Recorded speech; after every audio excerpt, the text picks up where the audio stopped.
저격소총을 직접 쏘는 소녀. 수만 명이 도열한 열병식 주석단의 아버지 옆에 나란히 서는 소녀. 그 나이 13살입니다. 2026년 현재 한국국가정보원은 국회 정보위원회에 이렇게 공식 보고했습니다. 김주애는 후계 준비 과정이 아닙니다. 이미 후계자입니다. 오늘 이 영상에서는 세 가지를 깊이 있게 살펴봅니다. 첫째, 국정원은 왜 그리고 어떤 근거로 이런 판단을 내렸는가? 둘째, 북한 내부에서는 지금 무슨 일이 벌어지고 있는가? 셋째, 이것이 우리 한국과 한반도 정세에 어떤 의미를 갖는가?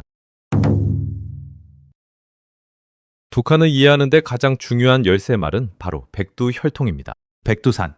북한에서 이 산은 단순한 지리적 명소가 아닙니다. 김일성이 항일 무장투쟁을 벌인 성지로 신격화된 곳입니다.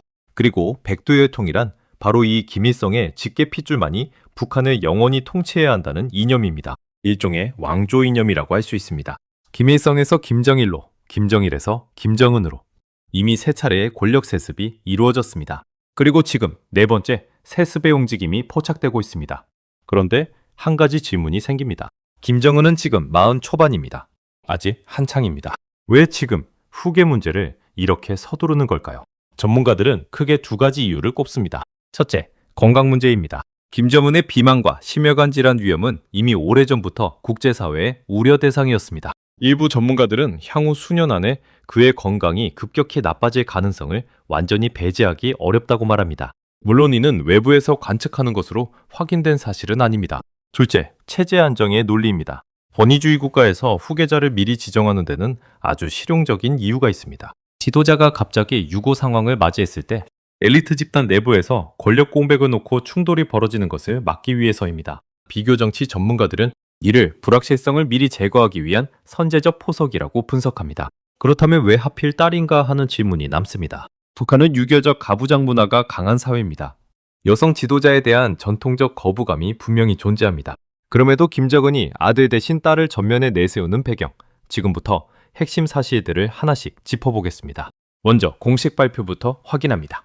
2026년 2월 12일 한국국가정보원은 국회 정보위원회 비공개 전체 회의에서 이렇게 보고했습니다. 김주애는 후계 내정 단계로 판단된다. 일부 국가시책에 의견을 내기도 한다. BBC 코리아, 조선일보, 동아일보 등 주요 매체가 이를 동시에 보도했습니다. 그리고 두 달 뒤인 4월, 국정원은 한 발 더 나아갑니다. 후계 준비 과정이 아니라 후계자로 봐도 될 것 같다. 이것은 단순한 추측이나 관측이 아니라 한국 정보기관의 공식 판단입니다. 미국 월스트리트 저널도 이 국정원 판단을 인용해 김주애가 북한 차기 지도자가 될 가능성이 점점 커지고 있다고 보도했습니다. 그렇다면 근거는 무엇일까요? 김주애의 공개 행보를 시간 순서대로 살펴보면 그 흐름이 매우 선명하게 보입니다. 2025년 9월 베이징. 김정은은 딸 주애를 중국 전승절 80주년 기념식에 데려갑니다. 시진핑, 푸틴이 함께하는 국제무대였습니다. 공식 직함도 없는 12살 소녀를 굳이 국제 외교 현장에 데려간 이후 전문가들은 국제사회 후계자를 공식 소개하려는 의도라고 분석합니다. 한겨레, MBC 등 국내 매체들도 이를 주요하게 보도했습니다. 2026년 2월 17일에는 평양 화성지구 5만 세대 주택 준공식에 참석합니다. 북한판 뉴타운 사업의 마무리를 알리는 이 자리에서 김주애는 낯선 평양 시민들을 직접 껴안았습니다. 연합뉴스는 이를 이례적 스킨십이라고 표현했습니다. 딱딱한 군사 이미지를 넘어 미심을 품는 지도자의 이미지를 함께 만들어가고 있다는 해석이 나왔습니다. 군사행보는 더욱 노골적입니다. 2026년 2월 27일 김주애는 신형 저격소총을 직접 사격합니다. 3월 11일에는 군수공장을 방문해 실내 사격장에서 권총을 직접 발사합니다. 자유아시아 방송 RFA는 이를 후계자 서사 구축을 위한 군권 이미지 강화라고 분석했습니다. 그리고 2026년 2월 25일 노동당 제9차 대회 기념 열병식. 이 자리에서 김주애는 주석단에 섰습니다. 전력사열 2위부터 5위까지의 고위 간부들이 그 뒤에 배치됐습니다. 국내한 매체는 이를 두고 차기 수령의 리허설이라는 표현을 쓰기도 했습니다. 다만 9차 당대회 본회의에서 공식 직책은 부여되지 않았다는 점도 함께 짚어둘 필요가 있습니다. 그렇다면 권력 구도에서 빠질 수 없는 이름, 김여정은 지금 어디에 있을까요? 김정은의 여동생, 현재 북한 권력 서열 2위로 평가받는 김여정. 김여정이 결국 김주애를 숙청할 것이라는 강경한 전망도 있습니다. 그러나 세종연구소 정성장 부소장은 이에 신중한 입장을 보입니다. 김정은이 건재한 상황에서 그런 충돌 가능성은 희박하다는 것입니다. 오히려 단기적으로는 경험 많은 고모 김여정이 후견인 역할을 맡고 장기적으로는 혈통의 정통성을 가진 조카 김주애가 실권을 장악하는 구조가 될 수 있다는 분석도 있습니다.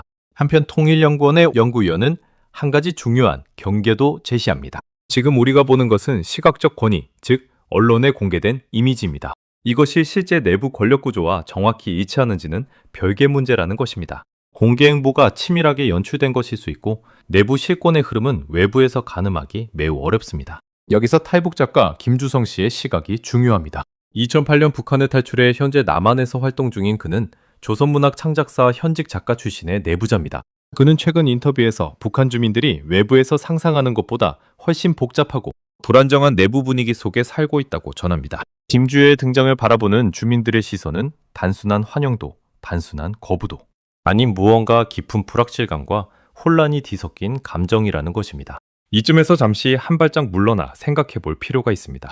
지금 우리가 보고 있는 모든 정보는 철저한 폐쇄 국가인 북한 내부를 외부에서 들여다보는 것입니다. 국정원의 판단도, 전문가의 분석도, 탈북자의 증언도 각각의 한계가 있습니다. 이 점을 전제로 앞으로 어떤 시나리오가 가능한지 살펴봅니다. 첫 번째 시나리오, 4대 세습 순조롭게 진행.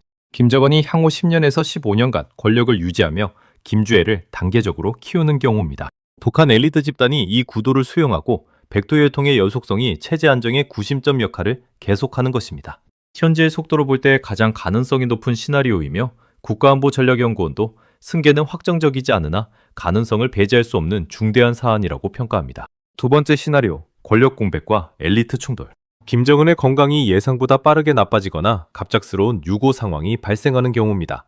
이때 아직 10대인 김주애는 사실상 권력을 행사하기 어렵습니다.